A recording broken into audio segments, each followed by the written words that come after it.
nós temos isso, nomeando, não é? Nomeando. Eu quero contar uma experiência para vocês, aqui que o profeta conta para nós. Olha que interessante essa experiência. E você tire suas próprias conclusões. Ele estava contando a história do que tinha acontecido no Cânion Sabino, um pouquinho antes dos selos serem abertos. Diz assim, ó.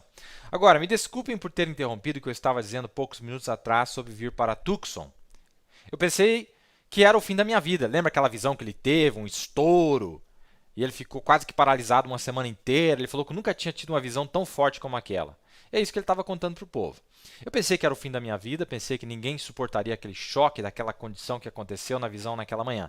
Que tive por volta das 10 horas da manhã em casa, que nunca seria capaz de viver depois de uma coisa daquelas.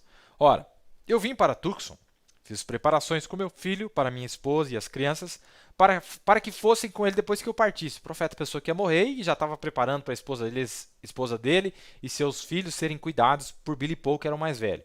Porque eu pensei que era meu fim. E eu, em Phoenix e em muitas das reuniões, contei antes de acontecer exatamente como aconteceria. Bem, poucos meses depois daquilo, eu estava no Canyon Sabino numa manhã, que fica bem ao norte de Tucson. Eu fui lá para orar. Enquanto eu estava orando, eu estava com minha mão levantada, dizendo: Pai, rogo-te que de algum modo me ajudes. Me dê força para a hora que eu estou encarando. E se minha obra está terminada aqui na terra, então eu devo ir ter contigo. E não é que eu lamento ter que ir. Eu sei que tu cuidarás de minha família. Estou apenas pedindo força para esta hora. E algo tocou na minha mão.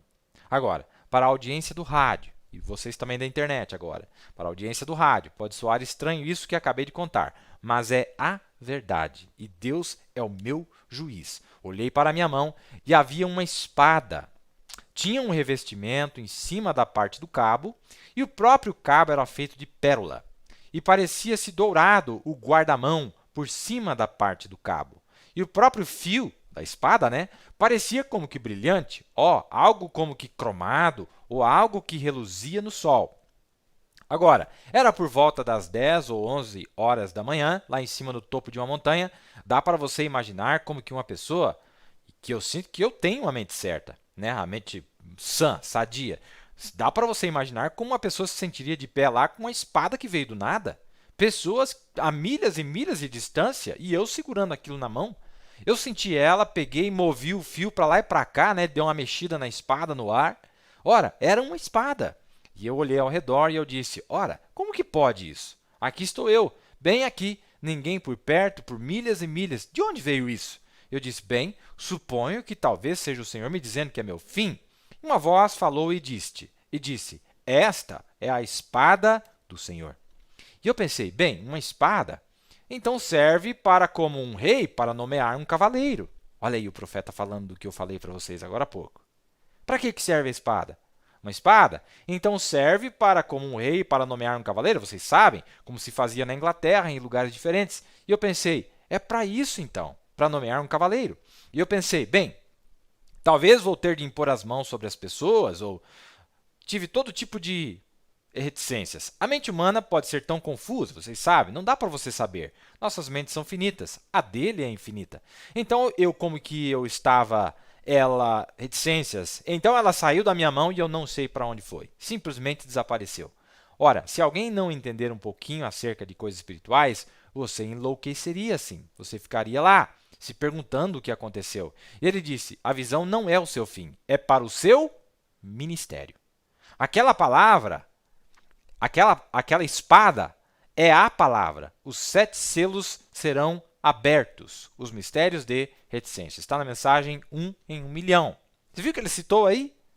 A primeira coisa que veio na mente dele, falou: espada. Essa espada é para nomear um cavaleiro. Na hora ele já foi rápido, né? E a voz disse: esta é a espada não de um rei, é a espada do rei. É a espada do rei.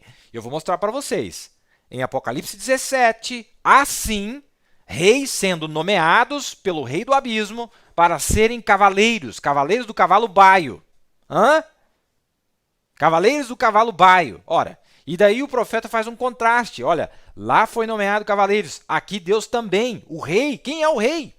Ora, Apocalipse 19, meus amados, para quem olha à distância, Apocalipse 19 é o rei. É o rei literalmente, mas vamos dar uma olhada no livro de Esther e vamos considerar estas coisas. Vamos considerar essas coisas, biblicamente falando, não é?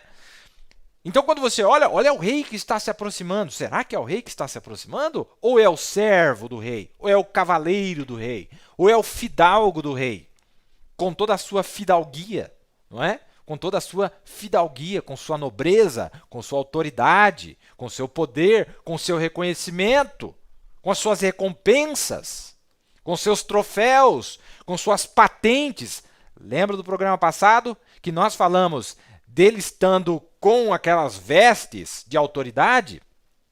O profeta com as vestes de autoridade, vestido como um cacique, e ele disse com todos os braceletes. Se vocês não sabem, aqueles braceletes são de reconhecimento por batalhas que ele teve, por eventos que ele passou e teve êxito, vitória. E também aquele chefe dos guardas florestais. Ele era o chefe de outros guardas florestais que cuidam a floresta, não é? Muito maravilhoso, meus amados. Talvez muita gente não sabe o tanto que o irmão Billy respeita, ama, admira e reconhece este grande profeta de Deus, o mensageiro de Apocalipse 10:7. Muitos de vocês não sabem o tanto que o irmão Billy ama esse mensageiro e reconhece quem é esse mensageiro. Talvez mais do que muita gente. Talvez mais do que muita gente. O verdadeiro reconhecimento através da palavra, de saber quem ele é e como Deus amou este mensageiro e como Deus vai recompensar ele ainda. Não, você acha? Ele não recebeu nada do lado de cá. Do lado de cá Deus disse assim, eu sou tua porção. Não teve reconhecimento, não. Ninguém vai dizer para mim que ele teve reconhecimento do lado de cá. O mundo não reconheceu, mas calma lá. Ainda as coisas não terminaram. Ainda tem um tempo extra aí, ó, no segundo tempo. Tem um tempo extra aí para frente. Aí. Tem um tempo extra. Muita gente acha que não, que vai terminar. Não, calma, nosso juiz ele tem o seu plano, não é? Aqui, ó, outra mensagem que ele está falando da mesma coisa. Eu quero dar alguns detalhes para vocês, não é? Eu pensei agora, que coisa estranha, falando da mesma experiência da espada. Agora, tem de estar perto desta vicinidade, em algum lugar, alguém que poderia criar uma espada e colocar ela em minha mão. Eu disse, só pode ser o próprio Deus, que criou um carneiro para Abraão, que pôde criar aqueles esquilos que vocês ouviram falar. E eu disse, aqui está o material. 3 materiais diferentes nela.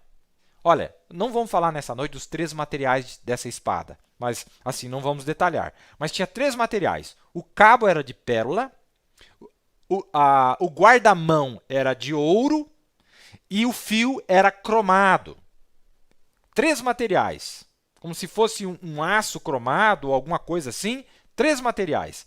Então, o cabo era de pérola, o guarda-mão era dourado e o fio era reluzente, como se fosse um aço ou alguma coisa assim, não é?